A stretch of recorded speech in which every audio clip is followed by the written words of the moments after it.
Buenos días, en el día de hoy les vamos a explicar el tema de efecto de capilaridad. El nombre de mi compañera es María José Díaz y quien les habla, Valentina Vázquez. Una consecuencia interesante de la tensión superficial es el efecto de capilaridad, el cual es el ascenso o descenso de un líquido en un tubo de diámetro pequeño insertado en un líquido. Estos tubos angostos o canales de flujo confinado se llaman capilares. El ascenso del queroseno por una mecha de algodón insertada en el recipiente de una lámpara con este combustible se debe a este efecto. El efecto de capilaridad también es parcialmente causante del ascenso del agua hasta la punta de los árboles altos. La superficie libre curva de un líquido en un tubo capilar es llamada menisco.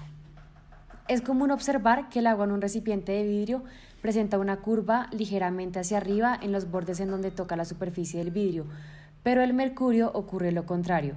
Se observa una curva hacia abajo en los bordes. Este efecto suele expresarse del agua cuando se dice que moja el vidrio al pegarse a él, en tanto que el mercurio no lo hace. La intensidad del efecto de capilaridad se cuantifica por el ángulo de contacto o de mojadura, φ, definido como el ángulo que la tangente a la superficie del líquido forma con la superficie sólida en el punto de contacto.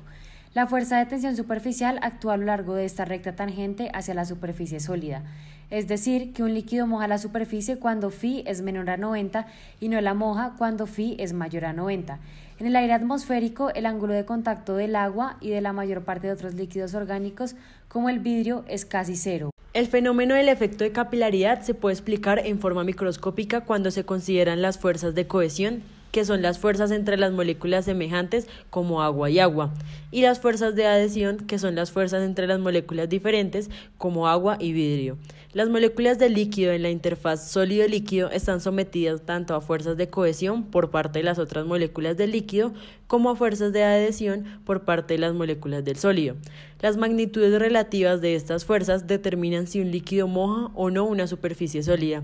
Es obvio que las moléculas de agua son atraídas con mayor intensidad hacia las moléculas de vidrio que como lo son hacia las otras moléculas de agua y, en consecuencia, el agua tiende a ascender a lo largo de la superficie del vidrio. Para el mercurio ocurre lo opuesto, lo cual causa que la superficie del líquido cercana a la pared del vidrio se deprima. También se puede determinar la magnitud del ascenso por capilaridad en un tubo circular a partir de un equilibrio de fuerzas sobre la columna cilíndrica del líquido de altura h en el tubo. El fondo de la columna del líquido está al mismo nivel que la superficie libre en el recipiente y, por lo tanto, la presión allí debe ser la atmosférica. Esta equilibra la presión atmosférica que actúa sobre la superficie superior y, en consecuencia, estos dos efectos se cancelan entre sí. El peso de la columna del líquido es aproximadamente al trabajo, el cual al despejarlo nos da como resultado que es la densidad por la gravedad por pi por radio al cuadrado por el ascenso por capilaridad. Cuando se iguala la componente vertical de la fuerza de tensión superficial al peso, se obtiene que el trabajo es igual a la fuerza superficial. Despejando h da el ascenso por capilaridad, el cual nos da como resultado que es igual a 2 por la tensión superficial sobre la densidad por la gravedad por el radio, todo esto por el coseno de φ. A continuación les vamos a explicar un ejercicio acerca del ascenso por capilaridad del agua en un tubo.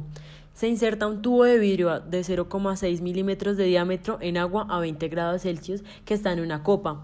Determine el ascenso por capilaridad del agua en el tubo. La tensión superficial del agua a 20 grados Celsius es de 0,073 newton sobre metro y la densidad del agua líquida es 1000 kilogramos sobre metro cúbico.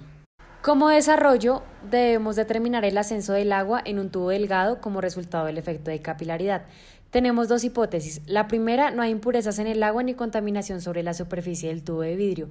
Y la segunda, el experimento se realiza en aire atmosférico. El ascenso por capilaridad se determina en forma directa a partir de la siguiente ecuación. Con la sustitución de los valores dados se obtiene y en la calculadora obtenemos un resultado de 0,050 metros. Como lo necesitamos en centímetros, nos da 5 centímetros. Por lo tanto, el agua asciende en el tubo 5 centímetros hacia arriba del nivel del líquido en la copa.